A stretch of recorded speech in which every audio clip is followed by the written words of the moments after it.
Hello everyone, I am Seema Kaushik and welcome back to this channel. और आज का हमारा टॉपिक रहने वाला है इम्प्लाइड, क्वासी और कंस्ट्रक्टिव कॉन्ट्रैक्ट। हम कर रहे हैं लीगल एस्पेक्ट ऑफ बिजनेस। और जिसने ये पहले वाली वीडियो जो कि मैंने प्लेलिस्ट बनाई हुई है, अगर आपने नहीं देखी तो प्लीज़ देख लीजिए, क्योंकि जो वीडियो मैंने बना रखी इससे पहले वाले, अगर आप उनको अच्छे से समझ लोगे तो जो आपका नेक्स्ट टॉपिक है वो बहुत ही ईजी से समझ में आ जाएगा।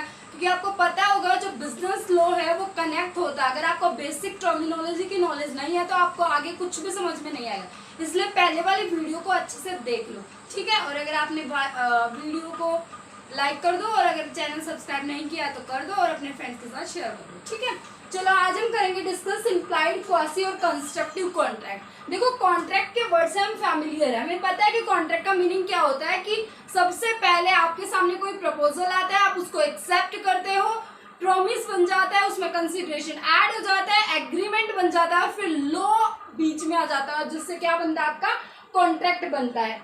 बात यहाँ पर हो रही है कि ये कंस्ट्रक्टिव या क्वासी कॉन्ट्रैक्ट का मीनिंग क्या होता है। मतलब ये कॉन्ट्रैक्ट तो है, लेकिन क्या क्वासी का मीनिंग क्या है? तो क्वासी का मतलब याद रखना, आधा अधूरा, जिसके अंदर आपकी कॉन्ट्रैक्ट की जो कॉन्ट्रैक्ट के अंदर बातें थी वो है, पर वो सारी नहीं है।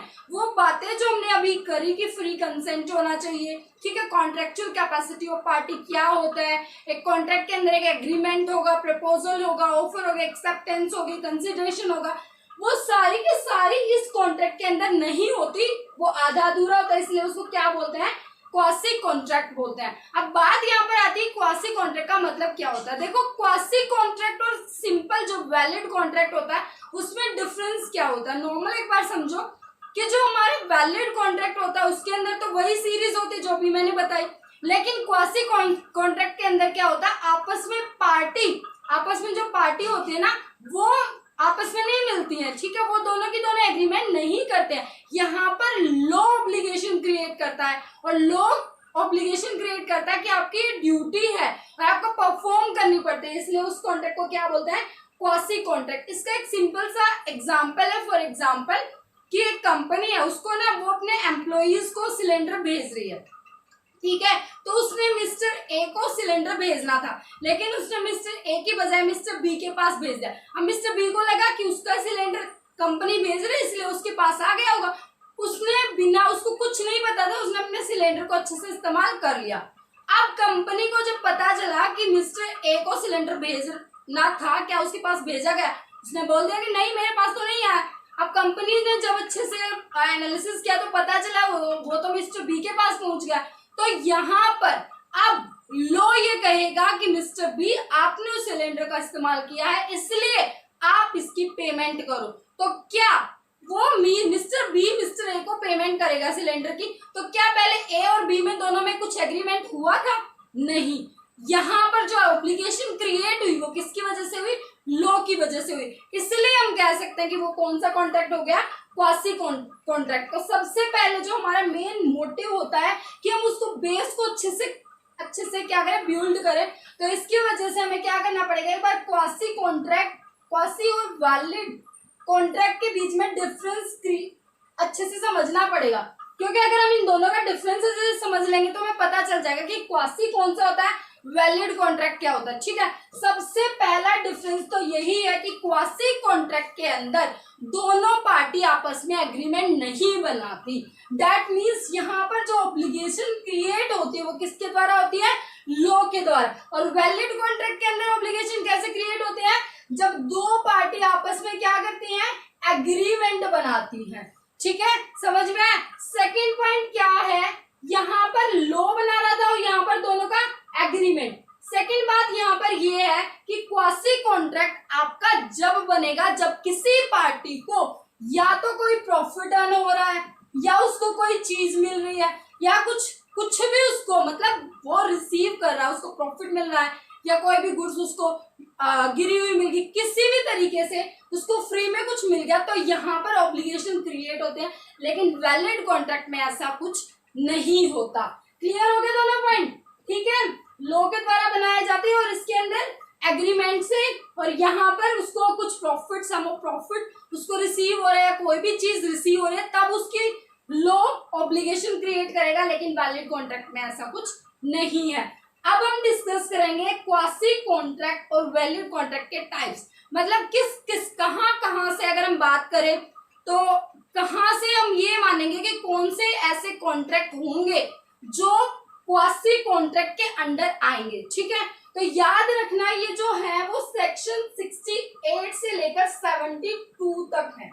ये जो क्वासी और कंस्ट्रक्टिव कॉन्ट्रैक्ट है ये कहाँ से लेकर है, सेक्शन 68 से लेकर 72। इनके सेक्शन इंपॉर्टेंट है, सो लर्न करो साथ के साथ। सबसे पहले नंबर पर आता है आपका सेक्शन 68। सेक्शन 68 क्या बोलता है, सेक्शन 68 बोलता है supply of necessity, supply of necessity to person incompetent to contract, to contract. इसका मीनिंग क्या है कि आपने किसी ऐसे पर्सन को उसकी नेसेसिटी की चीज को सप्लाई किया है जो कि इनकम्पिटेंट है कॉन्ट्रैक्ट के लिए, जो कि कॉन्ट्रैक्ट के लिए कॉम्पिटेंट नहीं है। इसका मतलब क्या हो सकता है, इसका मतलब हो सकता है वो माइनर पर्सन हो सकता है वो किसी के ऊपर डिपेंड हो, डिपेंडेंट हो, समझ रहे हो। तो ऐसा पर्सन जो कि कॉन्ट्रैक्ट नहीं कर सकता और उसको अगर आप कोई नेसेसरी चीज सप्लाई करते हो, ठीक है, अगर मान लीजिए मिस्टर ए है, उसने मिस्टर बी को सप्लाई किया, मिस्टर बी जो है वो माइनर पर्सन है। अब यहाँ पर क्वेश्चन ये उठता है उसने नेसेसरी चीजें उसको सप्लाई कर दी जिसके बिना जीवन संभव नहीं है, ऐसी चीजें।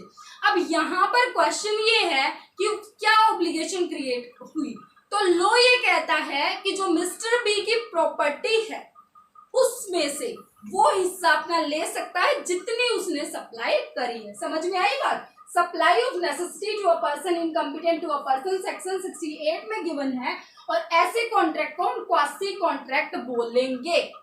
क्लियर हुआ। अगर मैं सप्लाई कर रही हूँ किसी नेसेसिटी चीजें किसी इनकम्पिटेंट पर्सन को, तो उसकी जो पर्सनल प्रॉपर्टी है वहां से मैं अपना हिस्सा ले सकती हूँ, लो कहता है। ठीक है, सेक्शन 69 क्या बोलता है, सेक्शन 69 बोलता है interest in payment due by another, interest in payment due by another. ये क्या कह रहा है, ये कह रहा है कि अगर मान लीजिए आपने क्या करा, आपने मतलब यहाँ पर बात हो रही है कि आपने किसी को कोई सामान देना था, ठीक है, रुपए देने थे, आपने वो रुपए नहीं दिए। अब नहीं दिए तो आपने ड्यू हो गया आपकी पेमेंट, और फिर भी आपने क्या करा, उसको फिर लेट कर रहे हो, तो बीच में जितना भी डिफरेंस होगा जो मंथ का या ईयर का, उसका इंटरेस्ट लगेगा उस अमाउंट का, तो उस अमाउंट की भी आपको पेमेंट करनी पड़ेगी, जबकि पहले चाहे डिस्कस हुआ हो या नहीं हुआ, आपस में एग्रीमेंट हुआ हो या नहीं हुआ हो, अगर आपने लेट हो गए तो आपको इंटरेस्ट की पेमेंट करनी पड़ेगी, ये भी लॉ कहता है। ठीक है, सेक्शन 70 क्या बोलता है, voluntary but non gratuitous act. ये कह रहा है कि वॉलंटरी मतलब जानबूझकर, नॉन ग्रेचुअस एक्ट, उसने ऐसा काम किया बिना, जैसे मान लीजिए मेरा कुछ भी, मेरी एक फैक्ट्री थी, ठीक है, और उस फैक्ट्री में आग लगने वाली थी, जैसे ही ऊपर से जो इलेक्ट्रिसिटी के जो तारे नहीं बिछी होती, वहां से बिल्कुल ऐसे होने ही वाला था कि किसी ने कुछ वो लाइट वगैरह जो होता है ना इलेक्ट्रिसिटी से भगा देते हैं, ऐसे भगा दी कि वो आग लगने ही वाली थी, लेकिन किसी ने बिना किसी ये सोचे कि मुझे कुछ फायदा होगा, मतलब उसका जिस इंसान ने उस बिजली को वहां से भगा दिया, वहां से कट कर दिया, कनेक्शन कट कर दिया, जिसकी वजह से आग नहीं लग पाई, तो उसका कोई मेन मोटिव नहीं था कि उसको मेरे से फायदा लेना था, कि वो मेरे को आके ये बोलेगा कि मैंने आपकी फैक्ट्री को आग से बचा दिया, मुझे फायदा दो, मुझे मेरे आपके साथ कॉन्ट्रैक्ट होगा। अगर कोई पर्सन ऐसा एक्ट करता है बिना किसी ग्रेचुअस, मतलब उसकी कोई भी इंटेंशन नहीं है कि मैं किसी को फायदा पहुंचा रहा हूं, आग से बचा रहा हूं, तो मुझे इसके बदले में कुछ मिलेगा, तो ऐसे केस में याद रखना, ऐसे केस में उसकी जो वो पर्सन है वो क्लेम नहीं कर सकता किसी अमाउंट की, क्योंकि उसने पहले कुछ बोला नहीं हुआ। तो सेक्शन 70 पक्का याद हो गया। अब हम बात करेंगे सेक्शन 71 की। सेक्शन 71 कहता है repayment of finder of goods. इसका मतलब क्या है फाइंडर ऑफ गुड्स?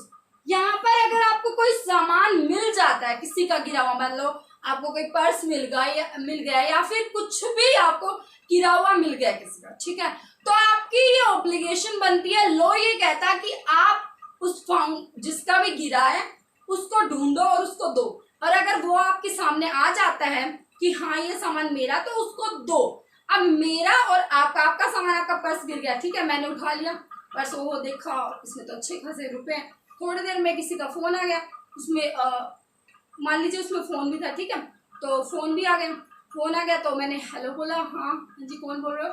तो उन्होंने बोला कि हम ये बोल रहे हैं। मैंने कहा कि ले जाओ आप यहाँ से आके मेरे पास से ले जाओ। तुम मेरे पास से ले गए। अब यहाँ पर क्या मेरा उसके साथ पहले कोई कॉन्ट्रैक्ट था? मैं क्यों दूं? मैं कह दूं मेरे पास तो कुछ नहीं है, ठीक है, मैं क्यों दूं? मैं कह रहा हूँ मैं क्यों दूं, लेकिन यहाँ पर ऐसा नहीं हो सकता। लॉ कहता है अगर आपको किसी का सामान गिरा हुआ मिलता है और आप उठा ले तो आप फाइंडर हो, तो वहां पर आपको क्या करना पड़ेगा, आपकी उसके साथ ऑब्लिगेशन क्रिएट हो जाती है लॉ के द्वारा और आपको वो सामान उसको देना पड़ेगा। 71 सेक्शन पक्का याद हो गया। सेक्शन 72 लास्ट सेक्शन रहता है भाई, पेमेंट। लास्ट क्या सेक्शन है? पेमेंट ऑफ मनी और delivery of goods by mistake, delivery of goods by mistake और अनडू इन्फ्लुएंस। ये क्या कह रहा है? सेक्शन 72, यहां पर ध्यान से देखो सेक्शन 72 को कह रहा है। Section 72 payment of money on delivery of goods by mistake और अनडू इन्फ्लुएंस। आपने क्या करा, सामान जो मैंने सबसे पहले एग्जांपल लिया था सिलेंडर वाला, वो फिट बैठेगा यहाँ पर, ध्यान से देखो देखो देखो।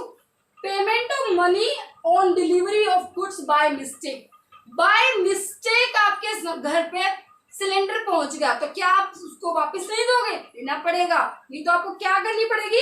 पेमेंट करनी पड़ेगी मनी की, ठीक है, on delivery of goods by mistake और अनडू इन्फ्लुएंस। या फिर अनडू इन्फ्लुएंस पूरा क्या करके, अनडू इन्फ्लुएंस का मतलब समझते हो? वही डरा धमका के अनडू इन्फ्लुएंस, मेरे पास डोमिनेंस पावर है, मैं जो कर सकता हूँ, ठीक है, सामने वाली पार्टी की हिम्मत ही क्या हो जो मेरे सामने बोले, तो वो क्या गया? Undo influence. तो उससे अगर आपने कार छीन ली दिखा के पिस्टल कि दे रहा है, चाबी दे रहा है या नहीं, तेरी हिम्मत, तो वो क्या होगा? अनडू इन्फ्लुएंस हो गया। लो पता क्या कहेगा? वापस दे रहा है या नहीं, अब तेरे को जेल में डाल दो। तो यहाँ पे सुनो, या फिर हमने सिलेंडर वाला एग्जाम्पल तो हमने अच्छे से लिया था, payment of money on delivery of goods की, भाई सिलेंडर पहुंच गया किसी और के घर, बी के घर, ठीक है, बी को क्या करनी पड़ेगी? पेमेंट करनी पड़ेगी उस गुड्स की जो कि उसके घर पे डिलीवर हुआ। तो कितना इंटरेस्टिंग टॉपिक था आज का हमारा क्वासी और कंस्ट्रक्टिव कॉन्ट्रैक्ट। याद रखना सेक्शन 6 कहाँ पे?